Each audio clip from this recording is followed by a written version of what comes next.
Ką matau, galim pradėti. Sveiki visi susirinkę, sveiki YouTube kanalo klausytojai, mano vardas Raimondas ir aš esu alkoholikas. Šį vakarą pravesiu anoniminio alkoholiko online susirinkimą. Šis susirinkimas yra atviras, jame dalyvauti gali visi. Atviro susirinkimo tikslas – supažindinti visuomenę ir kenčiančius nuo alkoholizmo žmonės su savo veikla ir kaip mes veikstame. Gal šiame susirinkime yra žiniasklaidos atstovas, paskaitytume jums laišką. Ko gero tokio nematau.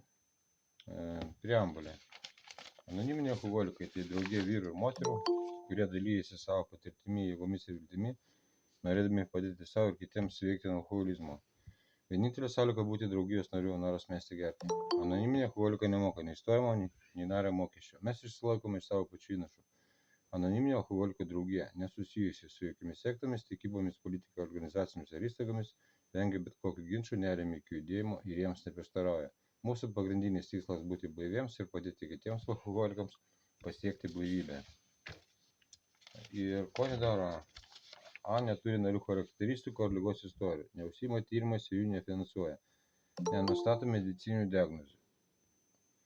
Neskiria vaistų ir nekonsultuoja psichiatrijos klausimus. Neužsiima išblaivinimu ar slauga. Nelaiko nakvynės namų. Nedalyvauja socialinių tarnybų ar konsultantų darbe. Tačiau A nariai, grupės ir tarnautojai su jais bendradarbiauja. Nerengia religinių apeigų, nesuteikia gyvenamo ploto, maitinimo, aprangos, darbo pinigų ar kitų socialinių paslaugų, nesprendžia šeimos ar profesinių reikalų, nerašo rekomendacinių laiškų įstaigoms dėl lygtinio paleidimo nei advokatams, teismams ar socialiniams tarnyboms. Taip pat priimame 12 tradiciją. Anonimiškumas yra visų mūsų tradicijų dvasinės pamatas, nuolat primenantis, kad nuostatos svarbiau už asmenybės.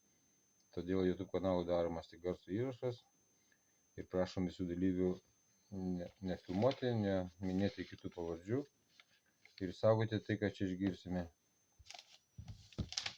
Ir šiandien turime kalbėtoją iš A draugijos, tai yra Vigilija iš grupės Erdvės, jos namų grupė Erdvė, onlininė, ir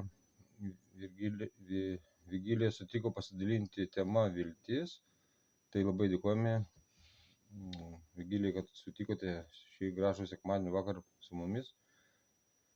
Ir tada neužlaikau, žodis tau. Labas vakaras, mano vardas Vigilija ir aš esu alkoholikė. Tema, labai ačiū, kad pakvietė dalintis, jaudinuosi truputėlį, bet tema nuostabi iš tikrųjų ir šiek tiek apie tą praeitį, kaip aš iki čia atėjau, ir galbūt apie tai, kaip mano viltis žlugo, gyvenant. Tai tikrai priežasčių būti alkoholikė, sakykim, taip aš neturėjau, aš augau labai tvarkingo, inteligentiškoj šeimoj ir blogo pavyzdžio, ar ten smurto, ar dar kažko, tokių dalykų pas mane nebuvo. Taip, kad ieškoti kaltų, kad aš kitokio gyvenimo nemačiau, aš visiškai negaliu. Kaip aš tapau alkoholikė, nežinau, bet aš visą laiką sakau, kad aš nežinau, ar aš gimiau alkoholikė, bet aš žinau, kad kai aš paragavau pirmą kartą šampano, manyje 100% gimė alkoholikė. Aš po šiai dienai atsimenu ir skonį, ir taurę, ir situaciją, ir viską, man buvo gal 16 metų. Ir aš supratau, kad ta būsena man labai labai patiko. Aš tiesiog toks jausmas buvo, kad pasaulis pagaliau pasidarė spalvotas. Ir tai vat, kaip tas alkoholis gyvenime įsisiūbavo, vat aš, sakykim taip, buvau visiškai buitinė alkoholikė. Ta, kuri neprarado darbo, neprarado namų, neprarado mašinos, gerai atrodė, aš nebuvau reabilitacijos centruose, aš negulėjau detokse. Tiesiog visų šitų dalykų nebuvo ir man buvo atėjus pas alkoholikus labai sunku susitapatinti, nes taigi vis liga man pakišdavo mintį, kad tu pažiūrėk, tu kitokia negu jie, gal tu dar ne alkoholikė. Tai apie tai, kad liga iš tikrųjų yra labai klastinga ir gudri, supratau eidama žingsniais ir eidama sveikimo keliu, kai tą ligą pradedi matyti. Tai jinai nuo pat pradžių man kaišiojo mintis, kad tu gal dar ne visai alkoholikė. Nors kai gėrimo metu, paskutinius metus, aš labai gerai supratau, kad aš esu alkoholikė. Ir vat kaip tas tokis buitinis gurkšnojimas, įprastas, kaip įprastai žmonės gerdavo taurę, kita, paskui dar daugiau. Ir kažkurio momentu, vat baisumas ligos tame, aš visiškai nepajaučiau kada ir kaip, jisai patapo man tiesiog būtinas, mano gyvenimo dalim patapo. Tai jau savaime suprantama buvo visur ir visada, visą laiką pasiimti alkoholį. Ir jis man buvo draugas, labai ilgai buvo draugas, nes iš tikrųjų jis man palengvindavo. Aš po to supratau, eidama žingsniais, dirbdama su globėja, kad alkoholis tai buvo tai, kas man padėjo neišprotėti, sakykim taip. Nes nuo pat jaunystės, vaikystės, sunku ten pasakyti, bet tas negebėjimas gyventi pasaulyje, bet netiko niekas, visą laiką buvau kažkuo, bet nepatenkinta. Ir realybė niekada netitikdavo mano lūkesčių. Ir sakykim, toks gražus žodis viltis, tai anksčiau aš savo lūkesčius, savo norus, iliuzijas, aš įsivaizdavau, kad tai yra mano viltis, kad bus kažkas kitaip ir tuomet aš pradėsiu normaliai jaustis. Bus geresnė mašina ir aš būsiu laiminga. Aš galvojau, kad tai viltis, bet iš tikrųjų tai buvo tokios iliuzijos, kuriuose aš tiesiog murkdžiausi daug metų ir kadangi gaudavau tai, ko nori, laimingesnė nepatapdavau, alkoholis buvo tai, kas padarydavo mane tam kartui laimingą. Baisiausia tai, kad atėjo kažkokia diena, kada aš supratau, kad aš jau be jo nebegaliu, kad jisai užpildo visą dieną. Ir tiesiog taip visą gyvenimą savo ten varčiau, dėliojau situacijas, aš labai reguliavau savo gyvenimą, tvarkiau, aš taip įsivaizdavau, kad sudariau visas sąlygas, kad galėčiau gerti daug, aš išėjau iš darbo, pritempdama visokias aplinkybės, kad aš per darbą geriu, tai irgi tokia buvo viena iš iliuzijų ir galvojau, kad aš išeisiu iš darbo ir aš tiesiog kokius metus laiko nedirbsiu, aš persistartuosiu ir aš išlysiu iš to alkoholio liūno tokio, kuris įtraukė. Tai ta iliuzija labai greitai sudužo, nes tiesiog atsirado puikios galimybės gerti nekontroliuojamai. Ir paskutinius gėrimo metus aš smigau labai, labai moteriškai, labai sparčiai, labai greitai, prarasdama save, prarasdama normalų gyvenimą. Tiesiog labai greitai didėjo tie alkoholio kiekiai, sparčiai ir baisiausia, kad aš suvokiau, nes kaip ir nedurna moteris ir aš pradėjau lysti internetą, domėtis apie moteris alkoholikės ir aš mačiau save, aš save atpažinau, tie buteliukai išslapstyti po visus namus, tie gudravimai su savim tokie, kad, toks jausmas būtų, kad jeigu niekas nemato, tai nesiskaito, kad aš gėriau. O toks buvo savęs dūrinimas, Ir kaip neatitikimas, to, ko aš noriu, to, ką aš turiu, viskas buvo išsidarkę ir manęs atrodė tiesiog nebeliko. Aš nežinojau nei kokia aš dukra, nei kokia aš mama, visur kažkokios iliuzijos, įsivaizdavimai, bandymai įtikti kažkam, tai atitikti tas noras visiems patikti, pataikavimas. Iš kitos pusės, kai negauni to, ko nori, vėl iliuzijos lūžta ir lieka nusivylimas ir visą tai užpildavo alkoholiu. Ir aišku, atėjo tokis momentas, kada aš jau negalėjau jo suvaldyti, tuomet dar labai ilgai murkdžiausi tikėjime, kad aš valios pastangomis iš to išsikapanosiu. Praėjau visus tuos etapus, kai ten negerti iki penktadienio, negerti stiprių gėrimų. Ir vis turėdavau viltį, kad jeigu aš kažkokį naują metodą išbandysiu, daugiau sportuoti, kad kažkas pasikeis. Ir mane buvo apėmęs siaubas, kai aš supratau, kad niekas nesikeičia. Ir aš labai ryškiai atsimenu tą gyvenimo etapą, paskutinius kelis metus, kai suvokimas, kad aš visiškai nebekontroliuoju, kiek aš galiu išgerti, kiek, ta prasme, kai geri, verki ir suvoki, kad ir nebenori gerti, ir negali sustoti gerti. Ir man buvo baisu. Man buvo labai, labai baisu. Aš jaučiausi žiauriai vieniša, nemylima, nepaisant to, kad atrodo šeima, vaikai, viskas yra tas vienišumo jausmas, niekam nereikalingumo. tokis vat jausmas, tarsi aš tiesiog gyvenimo klaida. Gyvenimo klaida, kuri negeba gyventi, nemoka gyventi. Ir su tuo vat, buvo tiesiog nepakeliama. Tie naktiniai košmarai, siaubai, visa tai eita, praeita ir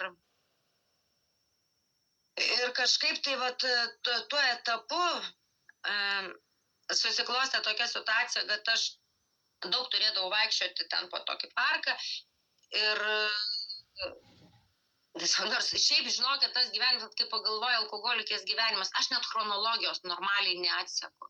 Vat bandyti sudėlioti savo gyvenimą ant tiek chaotiška viskas, kad aš net chronologijos neatseku. Bet tiesiog kažkoks stebuklas įvyko ir aš tikrai galiu pasakyti, kad tai ne mano nuopelnas. Kada vat pirmi tie tokie aukštesnės jėgos veikimo ženklai atsirado, tai sakykime, 19 metų balandžio 1 dieną, kažkodėl tai tą dieną aš nebegėriau. Aš nežinau kodėl, aš nežinau, kas ten suveikė, nes bandymų negerti buvo daug, bet kažkodėl tų metų tą dieną, Dievas nutarė, kad kažkokių jėgų man suteikė ir aš tą dieną negeriu. Žmogus, kuris aš nesugebėdavau išbūti nei dienos, aš per dieną kelis kartus sugebėdavau apgirsti, išsiblaivyti, tame murkdytis, o kažkodėl tai va tą dieną kažkas iš vidaus atsirado, kad ne. Ir tai buvo pirma viltis, kad mano gyvenimas pasikeis. Aš nežinau, ką daryti, aš nežinau, kaip negerti. Ir pirmiausia, ką aš padariau, aš tiesiog paskambinau mamai, paskambinau draugė, aš pirmą kartą buvau su savim sąžininga. Aš įgarsinau, kad aš turiu problemą, nes mano gėrimo mano tėvai nematė. Sako, aš buvau labai anonimiška buitinė alkoholikė. Matė tuomet vyras, už kurio buvau ištekėjusi, vaikai kažkiek matė. Bet va tas tie naktiniai gėrimai, tokie, sakau, buitinė, va taurė rankoje visą laiką. Ir pirmiausia, ką aš padariau, aš įsigarsinau. Ir kažkas viduje pas mane pasikeitė, atsirado viltis, kad mano gyvenimas pasikeis.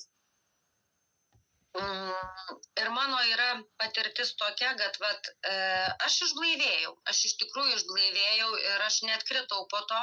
Dievo dėka, stebuklų, tokių magiškų kažkokių dalykų dėka, aš neatkritau.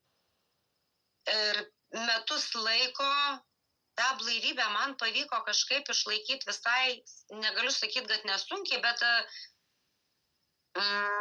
nebuvo sunku. Bet tą norą gerti Dievas pašalino, bet baisumas yra tame, kad pati alkoholizmo liga, aš ją ryškiausiai pajaučiau tada, kai aš nustojau gerti. Kai dingo alkoholis, va tuomet išryškėjo mano visiškas negebėjimas gyventi šiame pasaulyje. Ne? Tas mano begalinis užsiciklinimas ant savęs, visiškas egocentrizmas, visą gyvenimą suvokti tik per aš, mano žinojimas, kaip turi būti. Ir kai tai nepasiteisina, jeigu anksčiau aš galėdavau užgerti, užbliūrint, kaip aš sakau, tą nelaimingumą, paslėpti po alkoholiu ir kažkokią pseudo iliuziją, kad aš laimingas susikurti nors trumpam, aš šito vaisto nebeturėjau. Gerti aš bijojau, nes aš dar labai gerai atsiminiau paskutinių gėrimo metų visą tą neviltį, siaubą ir tas būsenas klaikės, Ir viltis, kad nustojus gerti, mano gyvenimas susitvarkys, per 1,5 metų blaivybės jinai tiesiog dužo į šipulius. Ir aš būdama 1,5 metų maždaug blaiva, mano emocinė būsena buvo tokia, kad aš supratau, jog man reikia prisiduoti į psichiatrinę ligoninę. Aš norėjau siųsti ant 3 raidžių ir tokią blaivybę, ir tokį gyvenimą.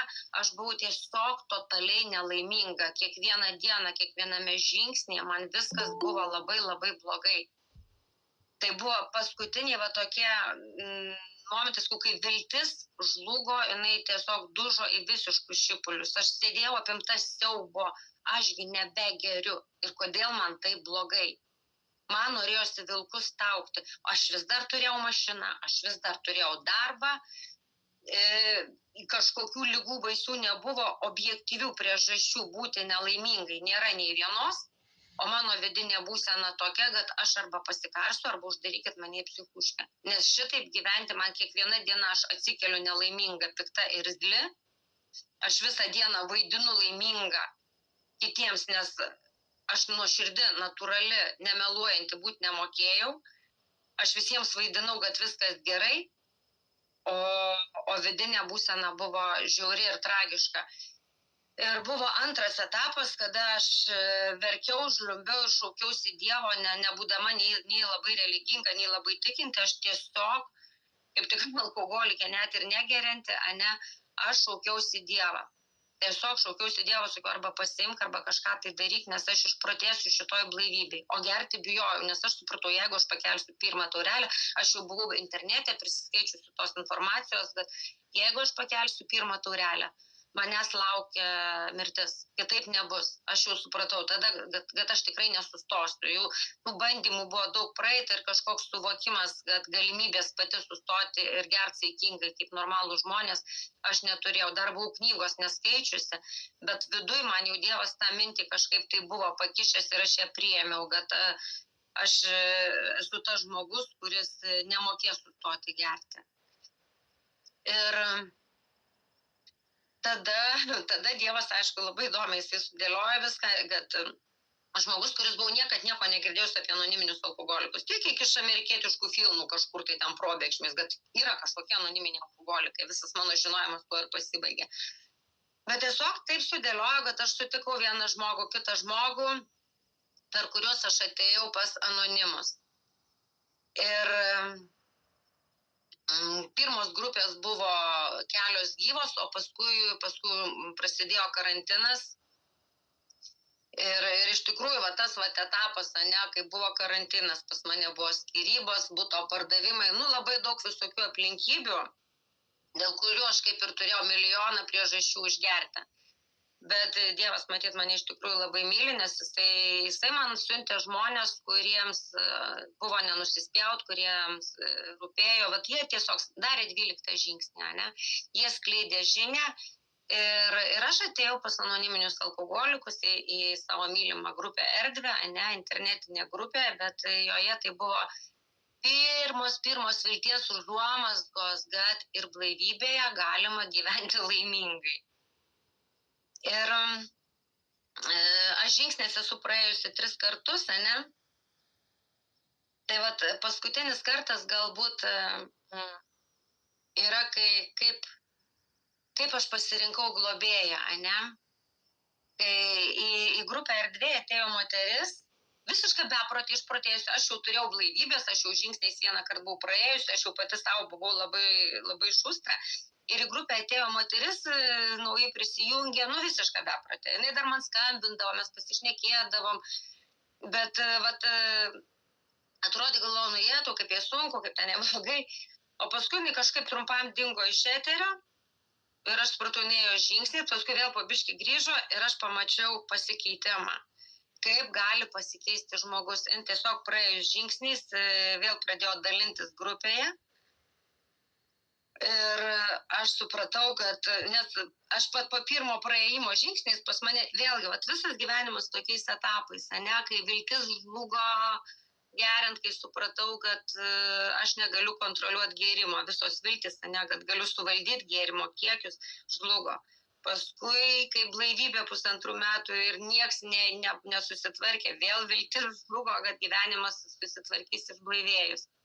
Praėjau vieną kartą žingsniais, tai šiai dienai aš galiu pasakyti, kad aš praėjau nesąžiningai. Tas nesąžiningumas, kad aš tiesiog iš programos pasiėmiau tai, kas man naudinga, patogu, kažkokias frazes, kurių pagalba šiek tiek apsišlifavau, šiek tiek tas ego apmažėjo, su manim jau buvo galima šiek tiek susikalbėti, bet iki galo perduoti Dievui savo valios to tikrai nebuvo. Ir trečias praėjimas žingsnis, kai aš sakau, pamačiau, kaip yra pasikeitusi ta moteris, pas mane vėl gimė viltis. Aš noriu turėti, ką jinai turi. Iš jos sklindanti ramybė, tas pokytis, tas gebėjimas nedramatizuoti, ramiai reaguoti. Kažką jinai skleidė tokio, dėl ko jautiesi žmogus saugus su ja bendraudamas. Vidinės ramybės atsiradavo. Ir aš pas ją pasiprašiau globos. Ir tuomet ta viltis, kad aš turėsiu tai, ką jinai turi, tai buvo Kaip, tai buvo pirmas tokis, iš tikrųjų, prisilietimas, ne, to tikrojo atradimas ryšio su aukštesnė jėga, ne, nes mano globėja, kas yra viltis, tai mano valios perdavimas Dievui, ne, kad bus kažkas kitaip ir tikėjimas, kad jeigu aš perduosiu Dievui savo valią, jisai atsirado tada, kai aš pamačiau kitoje alkoholikėje pasikeitimą. Ir aš patikėjau ją ir aš tiesiog ėjau su žingsniais, aš tiesiog ėmiau, ne? Vat kaip pas mus yra, kad perduot žinią turi būti tos sąlygos, aš turiu suprasti, kad aš turiu problemą, aš turiu norėti spręsti tą problemą ir aš turiu pas konkretų žmogų paprašyti pagalbos ir priimti tą pagalbą. Tai vat su paskutinė savo globėja, ne, visos šitos sąlygos buvo išpildytos ir aš perėmiau jos patirtį. Ir šiai dienai aš turiu patirtį, kaip veikia programa, ne? Ėjimas žingsniai su ją, tai nebuvo lengva. Nes pirmą kartą, kai jau aš tiesiog per porą mėnesių, kaip ant kulno apsisukau, linksėjau globėjai tada, kada jinai nori, sakiau žodžius, kokius jinai nori, jinai buvo labai švelniai, mylinti globėja, bet aš tiesiog nepaėmiau to, ką jinai man davė. O vat su paskutinė globėja aš jau buvau tiek susivariusi ir blaivybėje, ir po žingsnių, ir vėl man buvo labai blogai. Tai šiai dienai aš galiu pasakyti atsakymą, aš tiesiog nebuvau Dievui patikėjusi savo valios, aš vis dar norėjau pati kontroliuoti savo gyvenimą. Aš truputėlį lyg ir santykius su vyru atiduodu Dievui, bet vis dar kišu nagus ir bandau pati įtakoti situacijas. Situacijos su darbu lyg ir pasitikiu Dievu, kad jau jisai man duos gerą darbą.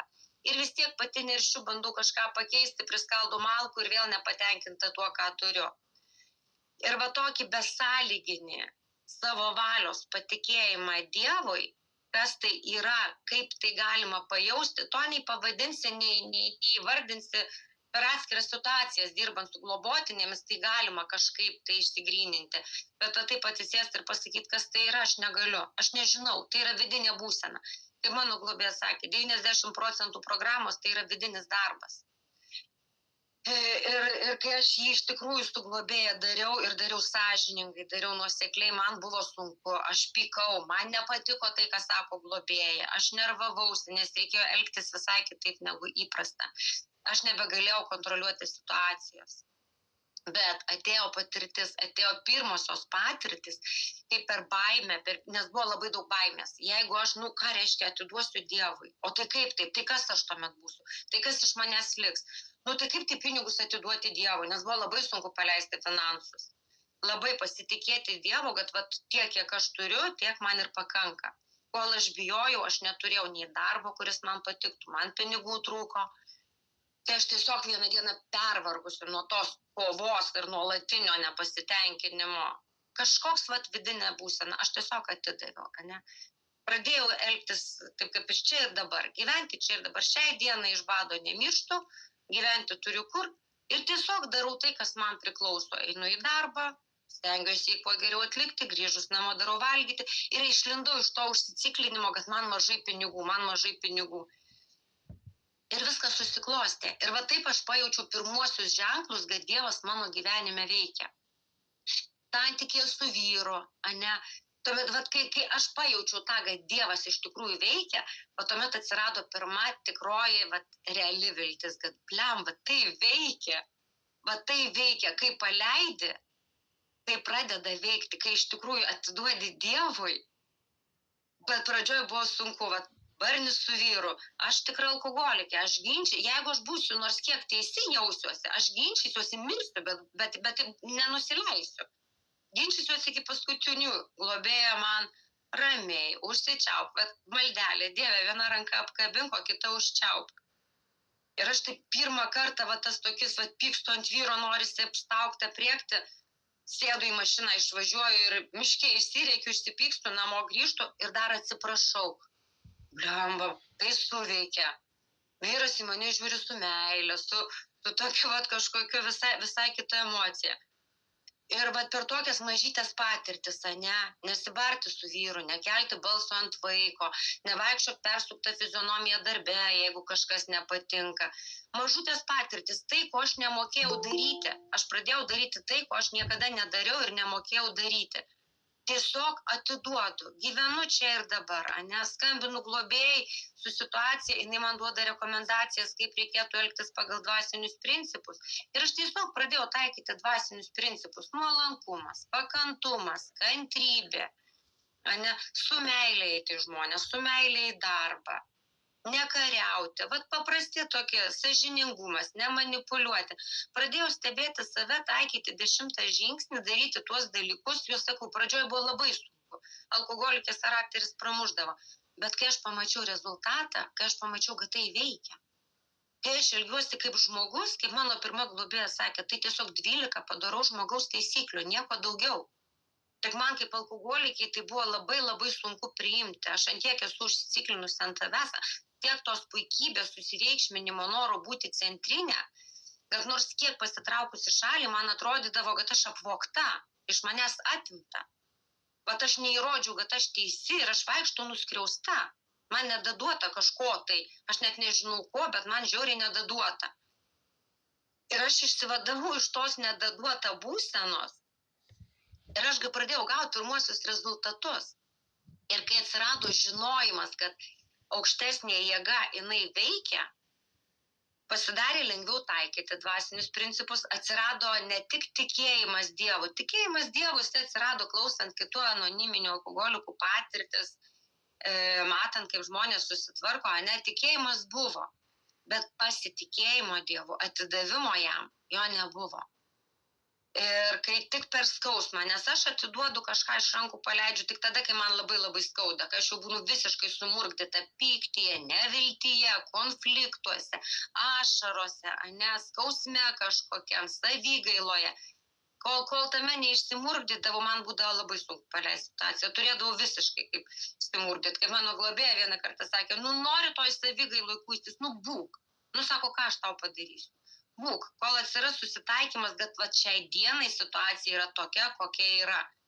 Ir taip stoviu ir suprantu, taip, ir ką, ankelienių malda, Dieve, tiesiog padėk man susitaikyti su ta diena, kad šiandien yra tokia, kokia yra, o ne tokia, kaip aš noriu. Ir kai pradėjau praktikuoti tą susitaikymą, kad yra taip, kaip yra, ne taip, kaip aš noriu, kad Dievas man tiesiog tai, ką aš turiu, yra geriausia, ką jis man šiai dienai gali pasiūlyti. Ir aš pradėjau tuo tikėti ir mano gyvenimas pradėjo tvarkytis. Aš tiesiog pradėjau džiaugtis mažais dalykais, pradėjau matyti gražius mažus dalykus savo gyvenime. Pas mane dingo apetitas kažkam neapibrieštam kažkur ten už horizonto. O aš tiesiog pradėjau džiaugtis čia ir dabar, šią dieną. Ir kaip sakyt, tą Dievo veikimą, kai dabar aš jau turiu patirties, kai aš nekišu nagų prie savo gyvenimo, kaip ką reiškia, nekišu, kyla kažko supikau, kyla noras parašyti SMS, kad pasakyti, ką galvoju. Nerašyti. Vieną parašyti neišsiųsti, antrą parašyti nesiųsti, trečią. Ir tuomet pamatai, kad nėra prasmės siųsti, Jaučiu, kad darbe reikėtų, turėtų man pakelti atlyginimą. Ankstesnė vigilija jau fikso galvojo, kad reikia didesnio atlyginimo ir jau karo stovyje eina, aiškinasi arba atvirkščiai bijo, jeigu priklauso nuo to, kokis vadovas. Vienam gali lipti ant galos, kitas griežtesnis, aš bijosiu eiti. Tai aš virsiu nepasitenkinimą, jausiu pyktį, man nedaduota, aš būsiu pikta ir nelaiminga, man tų pinigų trūks. Šiai dienai aš kaip suaugęs adekvatus žmogus pasidėlioju, įsivertinu, kiek laiko praėjo, jau kaip dirbo, Ir aš turiu ką vadovui pasakyti argumentus, kodėl manau, kad reikėtų pakelti atlyginimą. Aš pasimeldžiu Dievui. Ir aš tiesiog natūraliai išlaukiu dienos, kada tas pakalbėjimas apie pakeltą atlyginimą įsigaunasi normalus, adekvatus suaugusių žmonių pokalbis, o ne arba purkštavimas, kad man per mažai, arba bijojimas pasakyti, kad per mažai ir nekentimas savo darbo kiekvieną dieną. Tai ko gero, einant žingsniai su programa išsipildė didžiausia mano svajonė ir viltis, kad aš kada nors galėsiu gyventi kaip suaugęs adekvatus žmogus, prisimantis atsakomybę. Aš to nemokėjau, pas mane visą laiką ta begalinė puikybė buvo persimaišiusi su visiškai žema savivertė. Ir toks jausmas buvo, kad aš vis dar nežinau, kuo aš noriu būti suaugusi. Man 50 ant nosies, o aš vis dar nežinau, kuo aš noriu būti užaugusi ir kaip aš noriu gyventi. Tai programa, jinai man suteikė tą galimybę, aš supratau, kas yra prisimti atsakomybę. Ką reiškia stebėti save ir nesitaškyti emocijomis, neprisimti atsakomybę už tai, kokias aš emocijas ištransliuoju šalia esančiam žmogui. Tad suvokimas atsirado, kad aš netgi savo veido išraiškomis, intonacijomis galiu žmogų užgauti, padaryti jam žalos. Aš anksčiau su to nesiskaitydavau. Man atrodė, kad čia, jo problema, jeigu jisai jautriai reaguoja. Ir pabaigai norėčiau gal pasakyti iš to kovo 2 dienos skaitinio apie viltį. Man labai patiko pačioj pradžioj, kad pernelyg dažnai netikroviškų lūkesčių atpildas buvo prarasta drąsa. Tai taip, tai buvo apie mano gyvenimo tą pradžią, mano lūkesčiai buvo neadekvatus, nenormalūs. Aš gyvenau kažkokiam fantazijų pasaulyje ir kai nebūdavo taip, kaip nori, tai iš tikrųjų būdavo ir savigaila, ir begalinis nuovargis nuo nuolatinio kariavimo su realybė, kuri man nepatinka. Ir prarasta drąsa iš tikrųjų paskui būdavo tiesiog baisu gyventi. Ir skaitinėlio pabaigoj, kur drąsindamas kitą pats įgaunu drąsos, tai man šiandien asocijuojasi su darbu su globotinėmis, kai aš pajaučiu tą Dievo veikimą savo gyvenime, aukštesnės jėgos. Aš jums niekada nesakau, kad pulk tikėk Dievą. Tiesiog visą laiką sakau, žinai, kaip mano globėja man sakė, trumpam sustok ir pagalvok, ar padarykim prielaidą, kad yra kažkas daugiau negu tu suvoki ir tai yra stipriau už tave. Ir kad tas kažkas veikia tavo labui, tik tu, netrukdyk jam. Kažkokios jėgos, kurių aš nesuprantu, aš nesuvokiu. Kaip aš kažkada nesupratau, kaip gali alkoholis būti už mane stipresnis. Man šiai dienai reikėjo surasti jėgą, kuri būtų stipresnė už alkoholį. Tai jeigu aš jau prieš tokį dalyką kaip alkoholis buvau bejėgė, tai pripažinti, kad yra kažkas dar, jau yra paprasčiau. Aš jau vieną kartą bejėgė buvau. Ir viltis gimė, kad kažkas bus kitaip, atsirado tada, kai einant žingsniais aš iš globėjos perėmiau patirtį ir sužinojau, kad aš turiu galimybę rinktis savo reakcijas. Va čia man buvo pats didžiausias atradimas. Aš visą laiką galvojau, kad aš esu tokia, kokia esu, aš ten isteriška, su žema savivertė, nesivaldanti, verkšlenanti.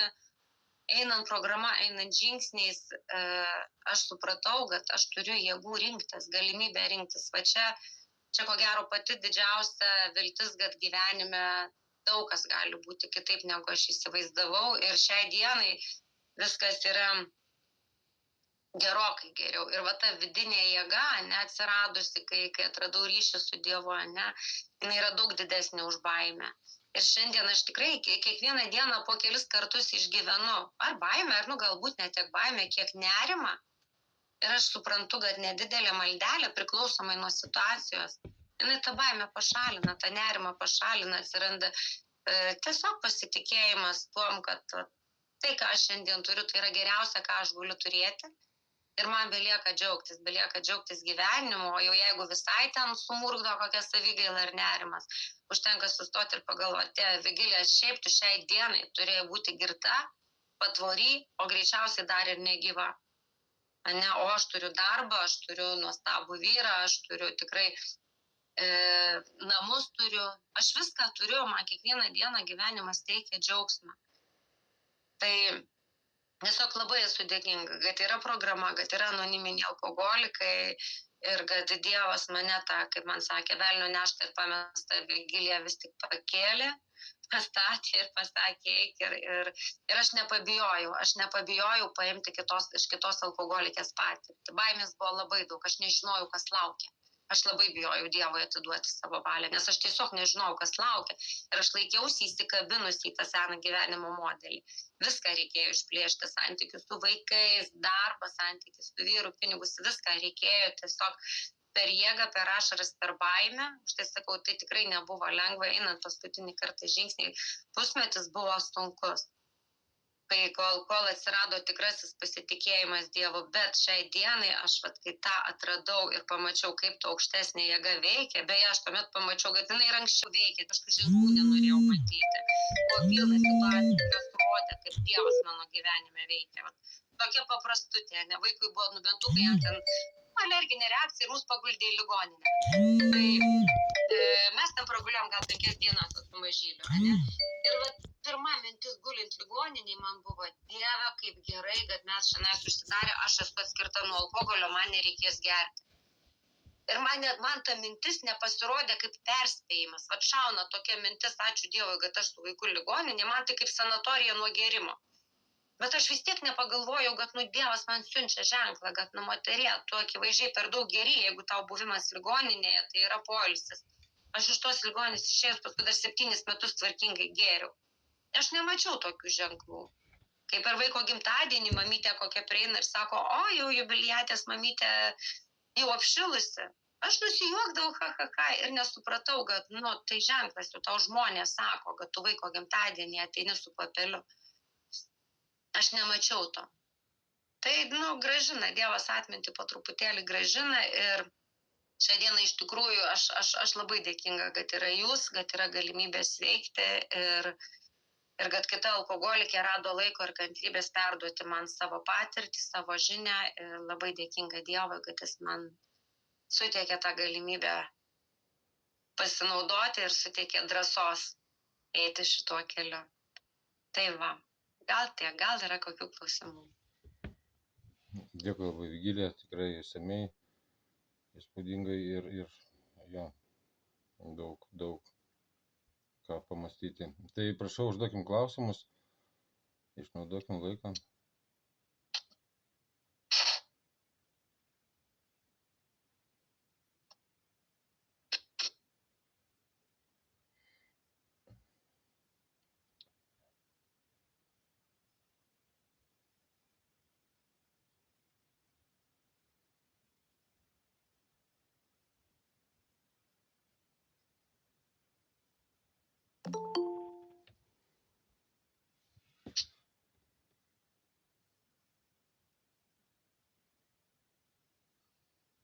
Labas vakaras, Ilona, kopriklausoma. Labai iš tikrųjų ačiū už tokį išsamų pasidalinimą. Labai daug radau savo panašumų, nes tikrai labai daug kur. Norėjau paklausti, kaip keitėsi jūsų santykis su artimaisiais ir tėvais, jeigu juos turite po 9 žingsnio. Ačiū. Vat kuo labai norėčiau pasidalinti, tai santykis su buvusiu vyru, ane, ir 9 žingsnis. Nes aš išblaivėjau dar būdama santuokoje, po metų išsiskyrėm, ane, po 25 metų santuokos mes išsiskyrėm. Ir išsiskyrėm tikrai nei ten gražiai, nei ten taikiai, išsidraskyta, išsikoliota, išsiriekta, baisus dalykai, ne, ir paskui reikėjo daryti 9 žingsnį. Aš 9 žingsnį buvusiam vyrui padariau po pirmo praėjimo, aš po pirmą kartą, kai praėjau žingsnis, bet ką aš padariau sąžiningai ir nuoširdžiai, tai visus 9. Ir aš tikėjau tuom, kai man sakė, kad 9 žingsnis jisai išvaduos, ne, ir aš buvusiam vyrui dariau labai nuoširdžiai 9 žingsnį. Aš iš tikrųjų jaučiausi tiek prisikeulinus ir prisidirbusi, ane, kad man jį nebuvo sunku padaryti ir aš jį dariau labai nuoširdžiai. Ir efektas buvo toks, kad kai po skyrybų, sakykime, ten, buvo iš jo pusės daug visokių situacijų, kur aš turėjau priežasčių supykti, ane, ten santykiai su vaikais, pinigai, kaip ir pas daugelį. Aš turėjau labai daug priežasčių supykti, bet tas 9 žingsnis, jis mane išvadavo iš pykčio buvusiam vyrui. Tai čia buvo iš tikrųjų stebuklas, iš nuoskaudos, ane, iš tų visų užgautumų, iš to, mane 9 išvadavo. Ir aš labai pajaučiau tą, sakau, kai paskui prasidėjo kažkokie nesutarimai, aš nejaučiau jam pykčio. Bet po skyrybų ten tikrai vaikai jautrus klausimas atrodo, ne, bet aš nejaučiau pykčio. Ir čia buvo toks stebuklas, kai jokios provokacijos, niekas manęs nebekabindavo. aš tiesiog paskambindavau globėjai, pasitardavau, kaip reikėtų elgtis. Bet va tai, kad po tokių tikrai ir negražių, ir nefainų tų skyrybų, nejausti pykčio buvusiam vyrui, man tai buvo iš tikrųjų stebuklas. Dėl tėvų labai viskas paprasta. Tėvai yra kaip tėvai, ne? Ačiū vaikeli, gera tu dukra, viskas čia su tavim tvarkoj ir galbūt iš principo su šeima santykiai šiek tiek pasikeitė tuom, kad kai praėjau žingsniais, ne, dingo tas mano noras pataikauti ir reikėjo kelių metų, sakykim taip, kol santykiai nusistovėjo adekvatus, nes aš kaip alkoholikė, aš nebuvau nutraukusi su tėvais bambagyslės. Aš labai priklausiau nuo to, kaip jie mane vertina, kaip jie mane mato, kaip alkoholikė, ne, aš neturėjau savivertės, aš savo buvau tokia, kaip mane vertina kiti. Ir kai atsirado kažkokia vigilija ta, kokia jinai yra nuo Dievo, ne, tai namiškiams jiems irgi tiek, kiek metų geriau, tiek reikia to laiko dabar priprasti, kad ta vigilija yra pasikeitusi, kad jinai gali daryti kažką tai taip, kaip jai atrodo, tvarkytis tą gyvenimą ir ne viskas patinka. Ir prireikė kelių metų, kol perėjom tiesiog prie normalaus, adekvataus tėvų ir dukros bendravimo. Ir šiai dienai labai normalų santykiai su tėvais, viskas šiandien labai tvarkoja. Bet buvo toks pereinamasis etapas, kai nebuvo paprasta, ne, nes aš pasikeičiau. Tai natūralu, kad jiems reikėjo laiko. Bet iš tos alkoholikės su visais tais defektais, ne, ir manipuliacijom, ir pataikavimis, ir visu ko, po truputėlį keitiesi. Kažkas patikdavo, kažkas nepatikdavo, ir tiesiog reikėjo laiko priprasti, kad aš kitokia. Labai pagerėjo santykiai su sūnum paaugliu, ne, kad išgirsti iš vaiko, kad mama gerai, kai tu adekvati. Apie mane alkoholikė, ne. Pasakyti, kad gerai, kai tu adekvati ir rami ir nedarai dramų ten, kur nereikia. Aš dramų karalienė buvau visiška. O dabar aš išgirstu tokius dalykus. Jeigu dar apie 9 žingsnius, sakykime, įdomu, tai vienas iš tokių visiškai netikėtų ir žingsnių buvo, kai ėjau daryti kaimynį 9 žingsnį, kur aš galvojau, kad čia nueisiu prie arbatytės, pašnekėsiu, ne? Kaip yra, negali atspėti, koks bus 9 žingsnis. Niekada. Kai ėjau pas kaimynę tik pasišnekėti apie tai, kad aš jums biškį virš galvos gal patriukšmaudavau. Tai moteris iš tos laimės, kad turi galimybę man pasakyti viską, ką jinai galvoja, kaimynė po mumis gyveno. Ir jinai girdėjo visus tuos konfliktus, barnius, trenksmus, ir žmogus turėjo galimybę pirmą kartą išsakyti man viską, ką jinai apie mane galvoja. Tai čia tai buvo 9 labai nefainas ir neskanus ir sėdėjau nosį nukabinusi, kinkavau, kad jo. Ir paklausiau, ką aš galėčiau padaryti, kad atitaisyti šitą žalą. Atsakymas buvo, aš tik norėčiau, kad ramiai gyventi, kad man virš galvos niekas nebumsėtų. Tai Dievas viską taip sudėliojo, kad aš tiesiog iš to buto buvau priversta išsikraustyti. Ir gavo moteris tai, ko nori.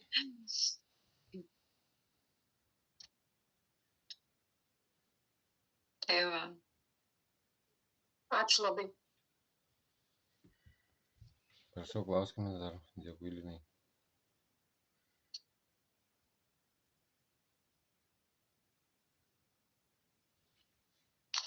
Kotryna alkoholikė.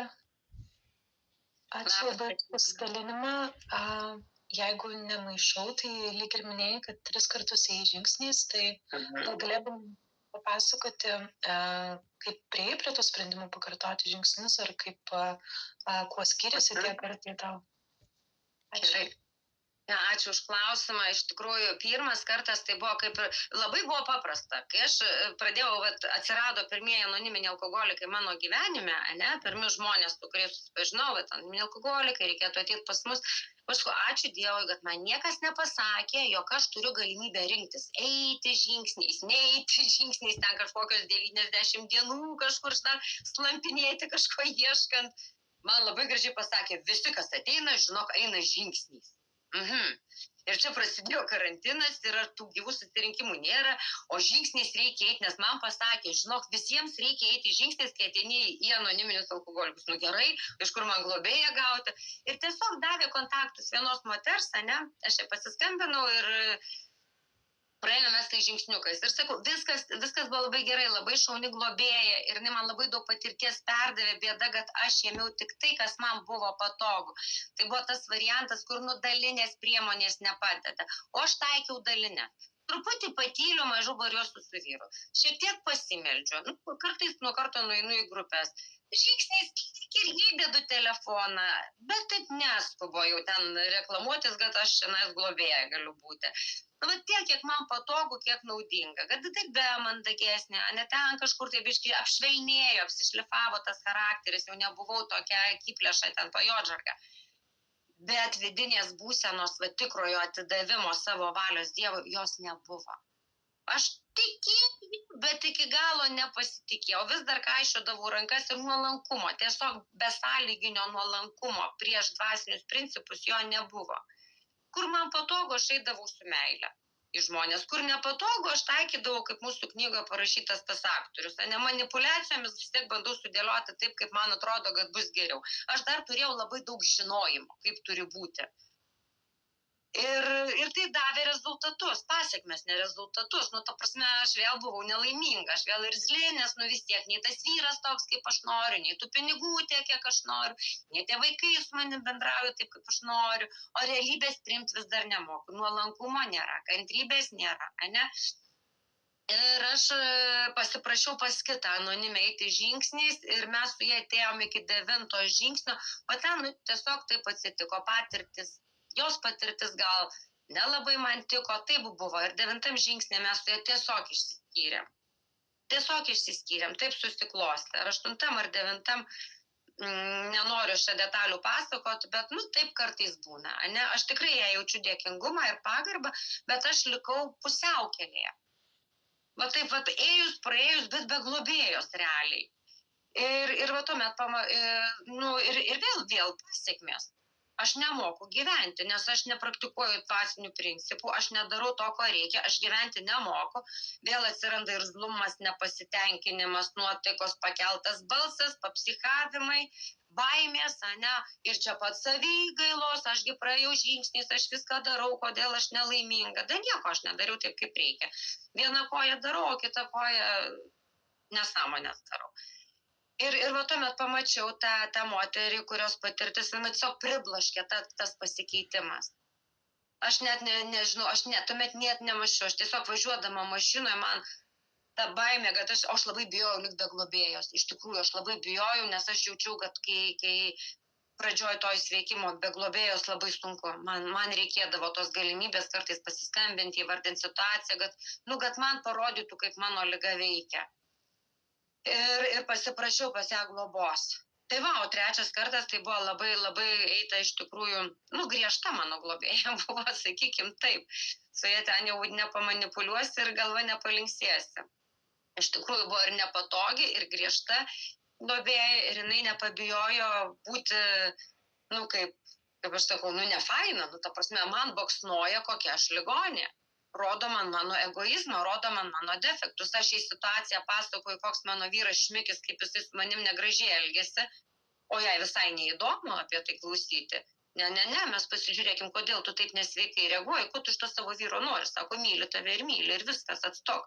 O dabar pašnekėkim apie tai, ką tu čia išdarinėjai ir ko tu, žinai, nepatenkinta, kurioje vietoje tavo susireikšminimas ir egocentrizmas pramuša. Ir jinai man labai padėjo. Aš nenorėdavau skambinti globėjai. Kai praėjau žingsniais, tai nenorėdavau, nes aš žinau, kad jinai man nieko paguodžiančio nepasakys. Aš būdavo situacija, jeigu aštresnė, aš nežinau, kaip iš jos išlys, pas mane telefonas ranko, taip laikau pirštą ir žinau, kad reikia skambinti. Paskambinu ir tikiuosi, gal neatsilieps, gal negalės kalbėti. Bet mano globėjai visą laiką gali kalbėti, visą laiką atsiliepia ir visą laiką mane pabaksnoja kaip tą katiną į kakutį, kad tu pažiūrėk, tu pati ligota. Atsikabink tu nuo tų žmonių, darbdavių, vyro ar vaikų. Nėra blogų aplinkybių, yra tavo blogos reakcijos. Nėra problemų, yra situacijos, iš kurių mano galva padaro problemas ir aš jas reaguoju liguistai. Ir va čia man reikia aukštesnės jėgos. Va čia man jau reikia aukštesnės jėgos, kad aš turėčiau jėgų padaryti pauzę, pasimelsti ir pamatyti situaciją kitų kampų. Padaryti 4. žingsnį, išsirašyti, kad pamatyti savo ligą, kurioje vietoje aš. Man įkalė labai labai gražiai. Visos problemos manyje. Visos. Nėra aplinkybių kaltų, nebūna. Visą laiką problema bus manyje, mano reakcijose. Gyvenimas yra gyvenimas, jame nėra problemos. Yra tik situacijos, į kurias aš nemoku adekvačiai reaguoti. Tiesiog taip įvyko. Vieni iš pirmo karto praėję žingsniais tą vidinį lūžį pajaučia, nes čia yra vidinis lūžis. Jisai arba įvyksta, arba neįvyksta. Man jisai įvyko tik tais dirbant su 3 globėja. Ir per didelį skaudą, per didelę baimę, per didelį nenumarių. Bet aš mačiau ją, aš girdėjau istorijas kitų, aš labai daug speakerių klausau ir aš norėjau to. Aš to norėjau. Ir šiai dienai aš turiu patirtį, kad net pačios sunkiausios dienos, su didžiausiam finansiniam problemam, aš nekeičiu į pačią geriausią dieną gėrimo metu, nors mano tuomet atlyginimas buvo daug geresnis ir aš buvau daug jaunesnė, ne? Ir kelionės ir viskas buvo, bet aš nei vienos pačios gražiausios dienos nekeičiu į pačią ašaromis labiausiai nulaistytą dieną šiai dienai. Nes ta viltis, kad, kai atiduodi Dievui, aš nuo savęs, kaip atsakomybę nusiimu, viskas. Man aš atsakinga tik už tai, ką aš darau čia ir dabar. Aš už rezultatą, aš Dievui patikiu rezultatą. Ir čia yra tokia jėga, neprisiimti atsakomybės būti viso pasaulio direktorium. Aš atsakinga už tai, kad padaryti skaniai sriubą, nuvažiuoti į darbą, susitvarkyti namus, ne? Paprasti kasdieniniai dalykai. O rezultatas visi ten įveikia. Čia ne mano rūpestis. Aš net kai globotinės vedu, man pasakė globėja, ne tu vedi, Dievas veda. Aš taip, kaip galiu, perduodu žinią. Paims jinai, nepaims, aš nežinau, aš Dievui atiduodu rezultatą. Aš tik tais perduodu taip, kaip aš gebu geriausiai, savo patirtį, nieko daugiau. Ir dingo tuomet tos baimės, o jeigu atkris, taigi aš kalta liksiu. Ne, aš kalta neliksiu. Kai mane pirma globėja, jinai labai gražiai vedė. Ar jos kaltė, kad aš pasiėmiau pusiau? Tikrai ne jos. Čia aš nebuvau pasirengus vidiniam pasikeitimui. Neturėjau tuo nuolankumo. Buvo baimė, kad jeigu aš viską atiduosiu Dievui, manęs neliks. Neliks manęs. Niekur aš nedingau, netgi kaip tik atsirado didelė jėga. Didelė vidinė jėga, kad aš galiu rinktis. Rinktis būt man laiminga ar būt man surūgusią savigailą besimurgdančią šmikę.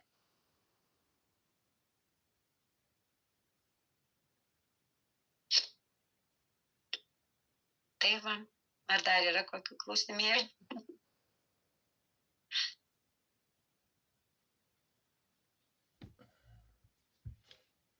Dėkui labai, Kotrynai. Dar turim laiko klausimą.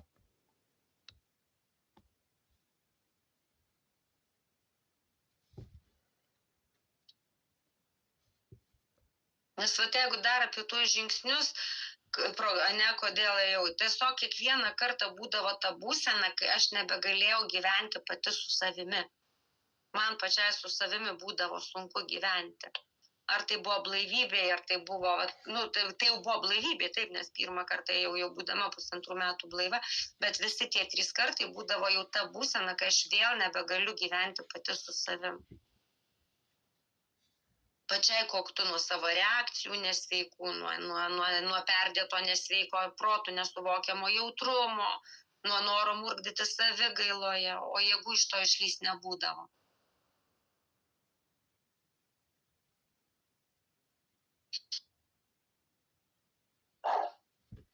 Labas vakaras. Labas. Virginija, malonu tave girdėti. Kada vyko toks grynas ciklas lūžis, kad atėjo tas noras gyventi, nes praėjau, atrodo, lyg tai gerdamas nemokėjai gyventi, bet praėjęs programą kuo labiau irgi nemokėjai gyventi. Kaip tas lūžis, nežinau, kas turi vykti tas lūžis, ar kaip pasakai, globėją gal reikia keisti, ar kažkas, nežinau, ką daryti. Maldas nepadeda, nieks nepadeda absoliučiai.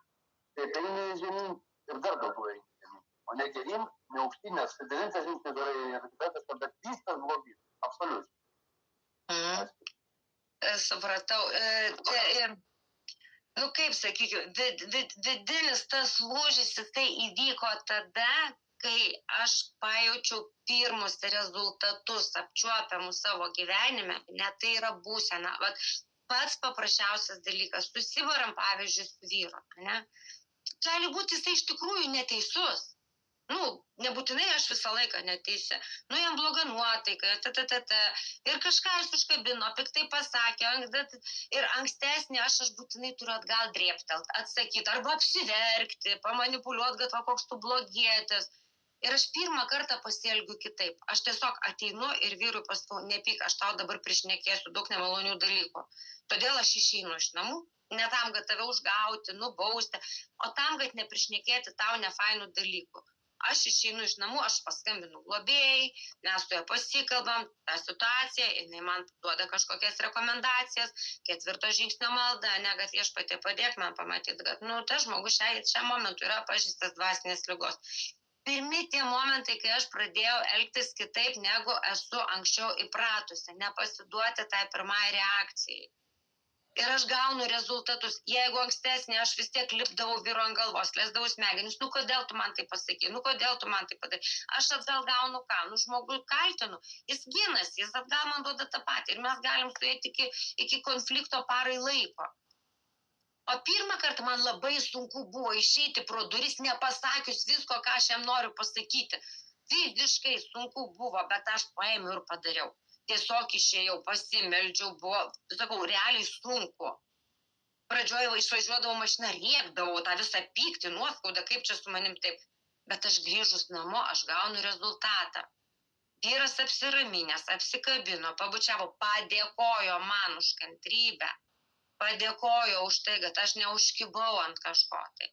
Ir aš turiu rezultatą. Bet tie pirmieji, sakau, kai pradedi, nes tai ne maldų programa, kol aš tą suvokiau, aš pirmą kartą praėjau žingsnį, meldžiausi, bet aš nieko nedariau kitaip. O dabar malda man tam, kad aš turėčiau galimybę padaryti pauzę ir per reaguoti į situaciją. Ir sėdi, pavyzdžiui, kaip sakai, gyvenimas blogėja. Ką reiškia blogėja? Man reikėjo, kaip aš savo globėjai skambinu, Jėzau, neturiu pinigų, labai blogai. Taip, nedidelis atlyginimas, baisu, skolos kažkokios. Pas mane gyvenimas iš principo tikrai finansinė prasme pablogėjo, ne?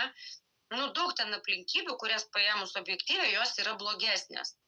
Bet aš pasirenku, kaip aš tame jausiuosi, ar aš tame murdysiuosi, kaip man blogai, aš to neturiu, ano trečio neturiu. Vietoj to aš palauk, pažiūrėk, ką tu turi. Ir pasižiūrėjau, aš tiek daug visko turiu, tik aš džiaugtis nemoku. Ir tas vidinė būsena susitaikymas su tuom, kad tai, kas yra, kaip tam knygoje Viltis parašyta, kad atsakymas, kaip atitikti savo galimybės, yra pripažinti savo ribotumą ir tikėti, kad laikas yra dovana, o ne grėsmė. Tai, ką aš turiu, ne tos galimybės. Tai man teikia džiaugsmą, pasitenkinimą, kai aš galiu perduoti žinią globotiniai, ane? Dar vienas pavyzdys, kaip pradėti džiaugtis. Grįžtu namo, pilna kriauklė indų ir ant viršaus dar riebi keptuvė uždėta. Ankstesnį aš ką darau? Tai 2 suaugę žmonės gyvenam, ką sunku, po savęs lėkštės išsiplaut keptuvę, ane? Šiai dienai aš pasižiūriu, geras. Aš turiu vyrą, kuris mane myli, kuris manim rūpinasi, kuris pats valgyt pasidaro. Viskas, ką man reikia, tai išplauti kelias lėkštes ir aš iš to darysiu dramą. Aš nebedarau dramų ten, kur jų nėra. Viskas, aš nesureikšminu pikto žodžio. Man lengviau gyventi, man paprasčiau. Aš džiaugiuosi tuom, kad pas mane pilna kriauklė indų, nes ta kriauklė liudija, kad aš turiu vyrą, kuris myli mane, pasirūpina, kad pats pavalgys. Ir tuomet atsimenu, bet tai palauk, jisai ir pinigų daugiau parneša. Jisai mane gėlėm, pas mane namie visą laiką yra gyvų gėlių. Ir mano pasirinkimas, ar aš matysiu tą purviną keptuvę, ar aš matysiu visą laiką namie pamerktas gėles. Alkoholikė vigilė, ta, kuriai visko nedaduota. Ir keptuvės purvinos, ir purvinais batais į virtuvę nuėjo. Dablinis į tą virtuvę nunešė maišą su maistu. Ir aš jau matau maišą su maistu, o ne purvinus batus, kuriais pražirgliojo. Čia yra tas vidinis pasikeitimas, ne?